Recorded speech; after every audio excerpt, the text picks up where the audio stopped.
Hello everyone, Christopher Columbus. The name echoes through history, synonymous with discovery, courage, and the brave voyage into the unknown that birthed a new world. We paint him as a visionary, a man who defied the flat earthers of his age, sailing west to prove the world was round, and in doing so, stumbled upon an entire continent. But what if that revered image, that heroic narrative, what if the greatest discovery in human history was, in fact, the greatest, most audacious, and utterly spectacular mistake? What if Columbus didn't set out to find a new world at all, but was instead furiously determined to find a specific, already known old one, and simply got everything profoundly, fundamentally wrong? Prepare to challenge everything you thought you knew about 1492, because today we're diving into the true, suspenseful, and frankly, quite terrifying tale of how one man's epic blunder changed the course of human civilization forever. This isn't a history lesson. It is a legendary adventure steeped in obsession, greed, betrayal, and the kind of high-stakes gamble that makes the human heart. It is the story of a world born not of design, but of a colossal miscalculation. Our tale begins not with glory, but with a burning, unshakable conviction born from questionable maps and fervent dreams, a conviction that would drive a man to the ends of the known earth, into the teeth of despair, and ultimately into the annals of infamy and immortal fame. His name, of course, was Cristoforo Colombo, the son of a Genoese weaver, a man who, from a young age, felt the irresistible pull of the sea. The salt in his blood, the wind in his sails, these were his birthright. But unlike many mariners content with coastal trade, Columbus harbored a grander, more audacious vision. He devoured ancient texts, pored over maps, and listened intently to the whispers of sailors who spoke of strange currents, peculiar driftwood, and lands far to the west. Tales of legendary islands like Antillia and St. Brendan's Isle, often dismissed as folklore, fueled his imagination. But Columbus wasn't seeking mythical lands, he was seeking a shortcut. The world in the late 15th century revolved around trade, and the most lucrative trade routes stretched eastward, to the fabled spice islands of Asia, Cipango, or Japan, and Cathay, the vast empire of China. These were lands of unimaginable wealth, silks, spices, gold, and jewels, all flowing along the treacherous Silk Road or the equally perilous sea lanes around Africa. But these routes were long, expensive, and increasingly dangerous, dominated by Italian states, and after the fall of Constantinople, complicated by Ottoman control. Europe craved a direct route, a way to bypass the middlemen, to tap directly into the source of this boundless prosperity, and Columbus believed he had found it. His genius, or perhaps his greatest delusion, lay in his unwavering belief that Asia. This idea, while not entirely new, was considered by most learned men of his era to be impractical, if not outright suicidal. Why? Because Columbus had his calculations spectacularly wrong. He drastically underestimated the circumference of the Earth, particularly the distance between the Canary Islands and Asia. He believed the world was much smaller than it was, and that Japan lay perhaps amid. The leading geographers of the time, relying on the more accurate estimates of Ptolemy and others, knew better. They estimated the true distance to be closer to 10,000 miles, an impossible voyage for the ships and provisions of the day. To sail that far without resupply was to court oblivion. But Columbus, with the stubbornness of a zealot, dismissed their warnings. He cherry-picked data, clung to flawed maps, and interpreted obscure texts to support his preconceived notion. He was a man possessed, seeing only what he wanted to see, hearing only what confirmed his divine mission. And it was a mission he believed was divinely ordained. He saw himself as a chosen instrument destined to open a new pathway to the east, to gather wealth for a final crusade, to reclaim. This potent cocktail of religious fervor, insatiable ambition, and a profound fundamental miscalculation would set him on a collision course with destiny. But first, he needed a ship, or rather, a fleet. And that meant he needed a patron. For years, Columbus hawked his audacious plan from one royal court to another, a persistent, unyielding shadow in the gilded halls of power. First to Portugal, The undisputed masters of oceanic exploration at the time, King John II, known as the Perfect Prince, listened patiently. His maritime experts, however, did not. They reviewed Columbus's figures, cross-referenced them with their own extensive knowledge, and unequivocally declared his estimates to be wildly inaccurate. The distance was too great, the venture too risky. Portugal, already charting a course around Africa, politely but firmly declined. It was a stinging rejection, a harbinger of the many more to come. Undeterred, Columbus turned to Spain, a kingdom still fractured, still grappling with the final throes of the Reconquista against the Moors. Ferdinand of Aragon and Isabella of Castile, the Catholic monarchs, were an ambitious pair, hungry for glory, wealth, and the spread of their faith. But they were also pragmatic, their coffers drained by decades of war. Columbus arrived in their court in 1486, a man on a mission brimming with self-importance, demanding not just funding, but a series of astonishing titles and privileges. Admiral of the Ocean Sea, Viceroy, and Governor of any lands he discovered, and a hefty 10% of all future revenues. These demands, bordering on the audacious, were another red flag for the cautious monarchs. A royal commission was appointed to assess his proposal, comprised of scholars, cosmographers, and theologians. Again, the verdict was damning. The Earth's circumference was far larger than Columbus claimed. The journey would be impossibly long. The enterprise, they concluded, was frivolous, unfeasible, and based on flimsy science. 8 long years he spent in Spain, a petitioner, often destitute, watching his dreams gather dust in bureaucratic waiting rooms. The years dragged on, marked by fleeting hopes and crushing disappointments.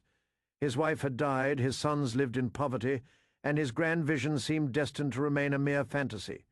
He was a man consumed by an idea, teetering on the edge of despair, yet refusing to yield. He followed the court like a shadow, a constant, nagging presence. He even flirted with the idea of taking his proposal to France or England.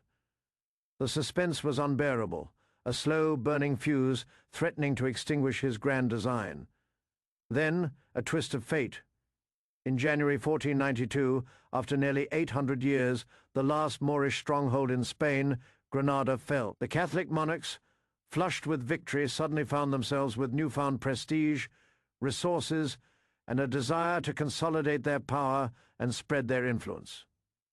The timing was impeccable. Luis de St. Fengel, the royal treasurer, a man with a keen eye for opportunity, saw potential where others saw only folly. He argued that the cost was small, the potential rewards immense, and even if Columbus failed to find Asia, he might discover something else, anything, that could enrich the crown. He appealed to Isabella's piety, suggesting the gold could fund a new crusade. It was a masterful stroke, driven by a potent mix of imperial ambition, religious zeal, and the promise of untold riches. She would pawn her crown jewels, if necessary, to fund the voyage, Columbus's absurd demands. Once rejected, were now grudgingly accepted. He was granted the titles, the percentages, the authority, the contract, known as the Capitulations of Santa Fe, was signed. The die was cast. In the spring of 1492, the small port of Palos de la Frontera, 3 ships, no grand galleons, but modest caravels and a carrack, were being outfitted. The Naifea, the Pinta, and the Santa Marfea, the crews, a motley assortment of seasoned sailors, adventurers, and even a few convicted criminals offered clemency for their participation, were filled with a potent mix of hope and bone-chilling dread. They were sailing not just into the unknown. Rumors of sea monsters, boiling waters at the equator, and a flat earth from which they could plummet into oblivion were whispered on the docks. This was a journey shrouded in superstition and terror, an undertaking so daring it bordered on madness. Columbus, now Admiral of the Ocean Sea, projected an aura of unshakable confidence. But beneath the surface, the weight of his conviction and the monumental gamble he was taking must have been crushing. On the 3rd of August, 1492, under the blessing of the dawn, the 3 ships slipped their moorings and set sail, aiming west, ever west, into the vast, shimmering expanse. The first leg of the journey was uneventful, a brief stop in the Canary Islands for repairs and resupply, but once they pushed off from Gomera on the 6th of September, the true terror began. Day after day, the familiar landmarks vanished behind them. The winds, initially favorable, became a source of constant anxiety. The constant westward push filled the crew with growing alarm. They saw no land, nothing but the endless. The water grew stagnant, the food worm, eaten despair began to take root in the hearts of the men. Columbus, ever the astute leader, employed a shrewd tactic. He kept 2 logbooks, one accurate for his own records and another, falsified, for the crew, showing significantly shorter distances traveled. This was to prevent panic and to give them the illusion that they were not venturing as far as they truly were. But even this psychological trick began to fail. The crew, hardened sailors, knew the sun and stars. They suspected the deception. The true distance they were covering was becoming painfully clear. Whispers grew into murmurs, murmurs into angry complaints. They spoke of turning back, of the madness of their admiral. "How much longer?" they demanded. "Are we to sail until—" The tension was palpable. A heavy shroud draped over the small ships. Mutiny, a constant shadow in the age of sail, began to loom large. The Fen brothers, captains of the Naifea and Pinta, initially loyal, grew increasingly concerned for their lives and the lives of their men. They confronted Columbus, arguing that they had sailed far enough, that they should turn back before all was lost. The crew, exhausted, terrified, and increasingly convinced they were doomed, openly threatened to overthrow the admiral. This was the true crucible of Columbus's leadership. He faced down his frightened men, his voice unwavering, his conviction a blazing inferno against their despair. He promised vast riches, new lands, a glorious return to Spain. He appealed to their faith, their loyalty, their thirst for adventure. He painted vivid pictures of the Spice Islands just beyond the horizon. He bargained for 3 more days, then 2. The stakes couldn't have been higher. One wrong word, one moment of weakness, and the expedition would collapse. His dreams shattered, his life perhaps forfeit. The drama aboard those 3 small ships. On the 7th of October, a flock of birds was sighted, flying southwest. This was a critical moment. Columbus, convinced Asia lay due west, initially ignored them. But the Fen brothers, drawing on their experience, argued forcefully that land birds flying at dusk indicated land in that direction. Reluctantly, Columbus altered course. It was a pivotal decision, perhaps his only correct one, not based on pure stubbornness, but on the wisdom of his experienced captains. And then the signs began to proliferate. Fresh green branches, a small plank of wood, berries, and reeds, unmistakable proof that land, not the endless ocean, lay ahead. The atmosphere shifted from despair to frantic anticipation. Eyes strained, scanning the reward for the first to spot land was a lifetime pension. No one slept on the night of the 11th of October.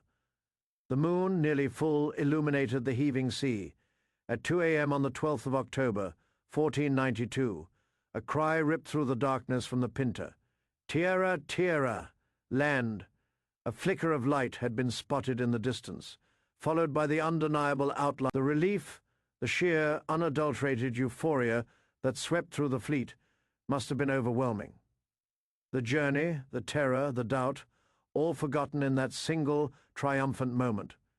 They had made it. Columbus, exhausted but triumphant, believed he had reached the East Indies, a small island off the coast of Asia. He had done it. He, Christopher Columbus, had found the western route to the fabled. As dawn broke, they beheld a sight unlike any they had ever seen, a lush, verdant island teeming with unfamiliar foliage, fringed by white sands and turquoise waters. As they rowed ashore, a group of people emerged from the trees, naked, curious, and utterly unlike any Asians they had ever encountered. These were the Tafeno people, inhabitants of the island they called. Columbus, in his journal, described them as well-built, with good bodies and handsome features. They do not bear arms and do not know them. They would make fine servants. With 50 men we could subjugate them all and make them do whatever we want. From this very first encounter, the seeds of misunderstanding and exploitation were sown. Columbus, ever consumed by his mission, was not looking for a new world. And the Taafeno, with their simple ornaments and lack of fear, seemed to him a means to that end. He called them Indians, convinced he was in the Indies. This was the moment of his greatest blunder, the sublime irony of history. He stood on the precipice of a continent, a vast unexplored landmass, yet his mind was stubbornly fixed on the ancient, familiar maps of Asia. He spent weeks exploring the surrounding islands, which he christened Cuba and Hispaniola, still convinced he was off the coast of China or Japan. He pressed the Taafeno for information about gold, his primary obsession asking for Cipango and Cathay. The natives, eager to please, or perhaps simply misunderstanding his strange tongue and insatiable demands, pointed him to various inland locations. Always this incessant quest for a golden kingdom, for the mythical riches of the East, would drive his every action, blinding him to the true nature of his discovery. On Christmas Eve, 1492, disaster struck. The Santa Marfaya, his flagship, ran aground off the coast of Hispaniola and was irreparable. It was a stark reminder of the perils of the sea, even after the journey itself seemed over. Using the timbers of the wrecked ship, Columbus established a small settlement, La Navidad, leaving behind 39 men with instructions to search for gold and secure the loyalty of the natives. He promised to return soon with more ships and resources.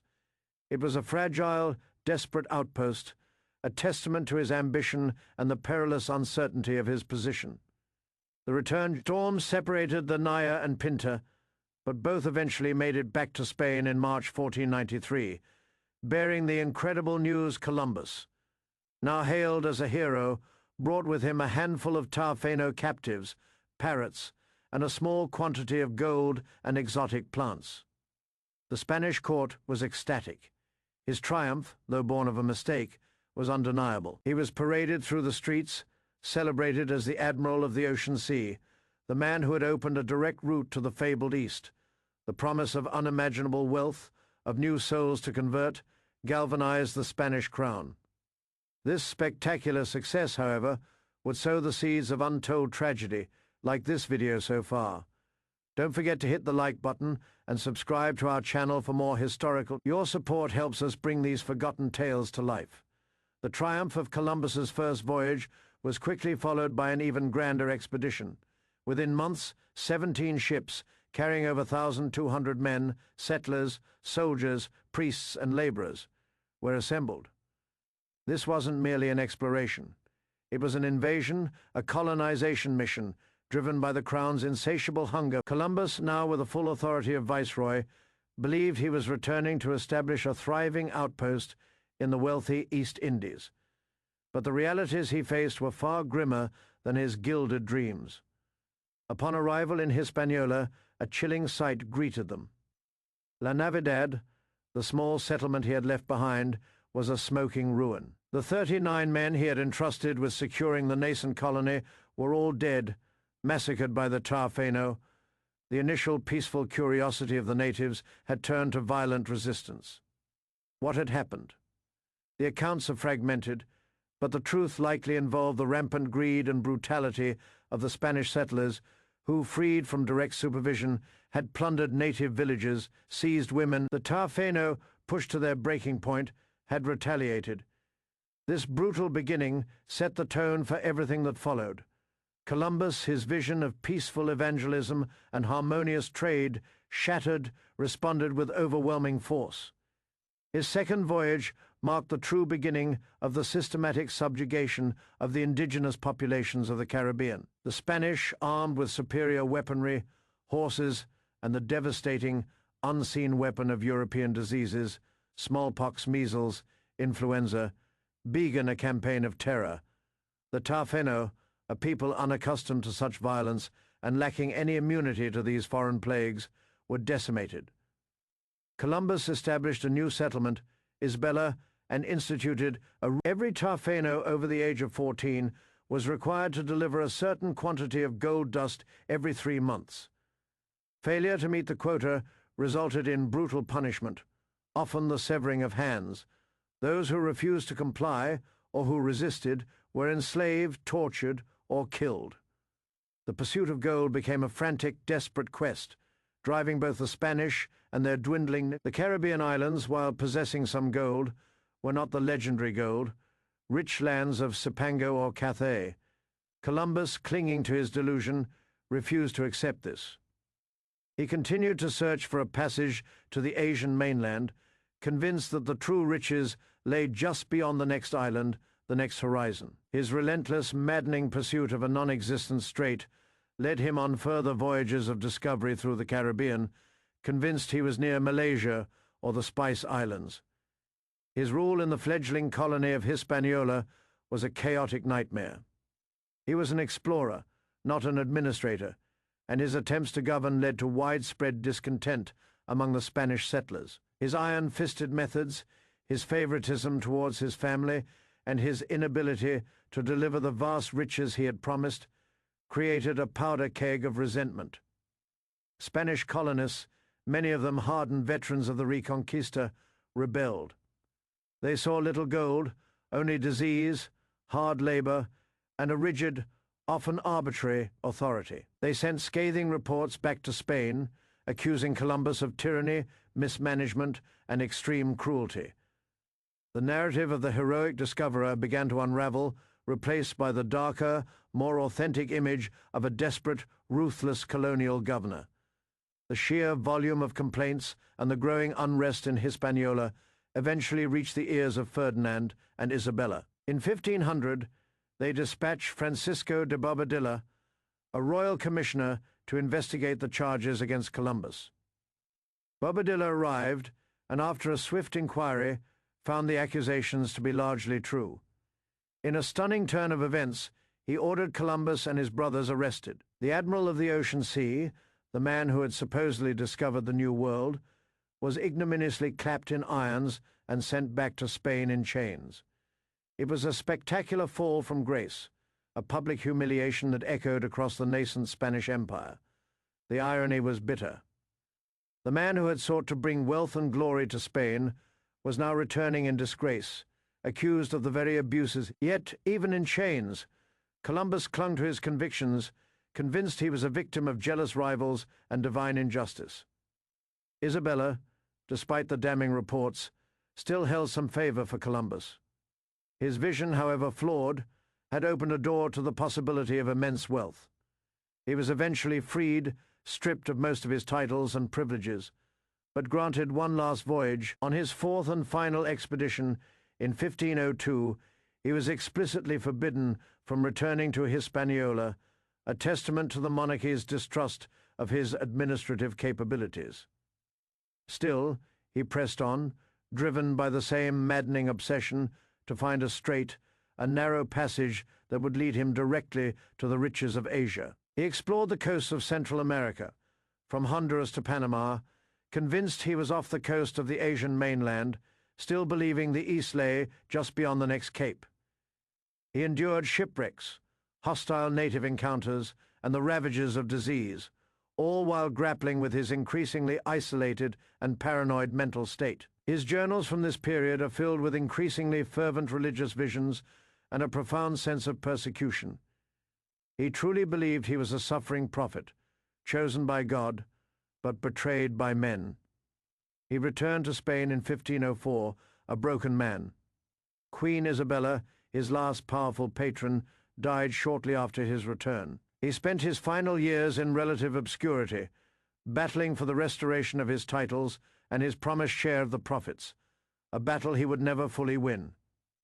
On May 20, 1506, Christopher Columbus died in Valladolid. Spain, to his very last breath, he remained convinced that he had reached the eastern fringes of Asia. He never understood the true magnitude of his discovery. He never realized he had stumbled upon an entirely new continent, a vast landmass previously unknown to the European world. This was his greatest mistake, the profound, magnificent error that quite literally changed the world. While Columbus died, clinging to his misconception, others soon began to grasp the truth.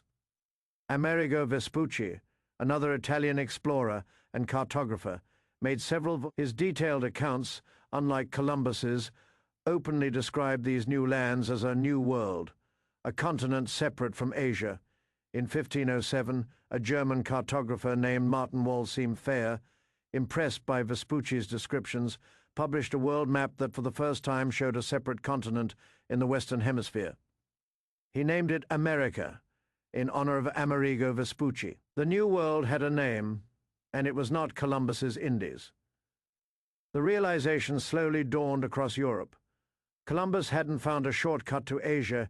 He had, by sheer audacious blunder, connected two previously isolated worlds, and the consequences of this accidental connection were nothing short of epochal. The Columbian Exchange, as it would later be termed, was a two-way street profoundly reshaping both the old and new worlds.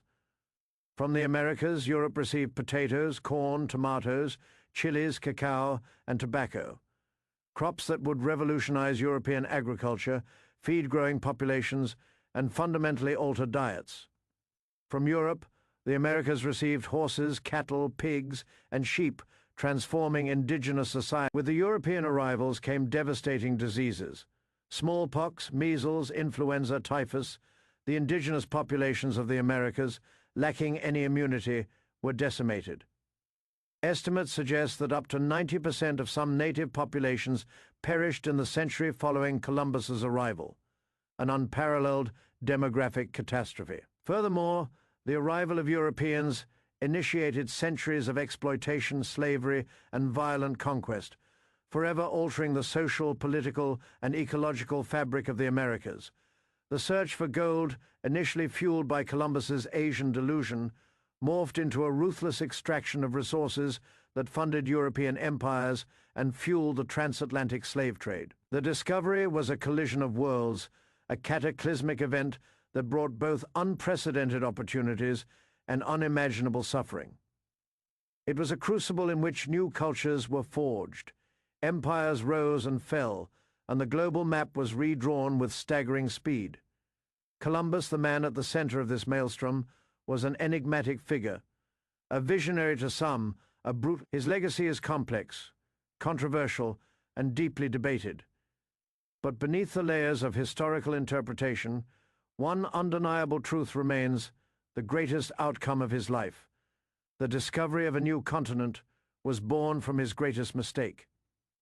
He was aiming for one thing and found another, far grander, far more transformative, and ultimately far more tragic. His journey wasn't a testament to finding what he sought, but to the extraordinary, unforeseen consequences of getting it spectacularly, historically wrong. It is a reminder that history isn't always a neat narrative of intent and outcome. Sometimes the most pivotal moments in human civilization are born from blind ambition, colossal miscalculation, and the sheer, unyielding force of a man. The New World was not discovered. It was stumbled upon on Earth by a stubborn dreamer who couldn't read the true map of the world. And in that magnificent, world-changing blunder, our modern world was born. That is all for today's video. If you like this deep dive into history's grandest blunder, please hit that like button, subscribe for more epic tales, and share your thoughts in the comments. We appreciate your support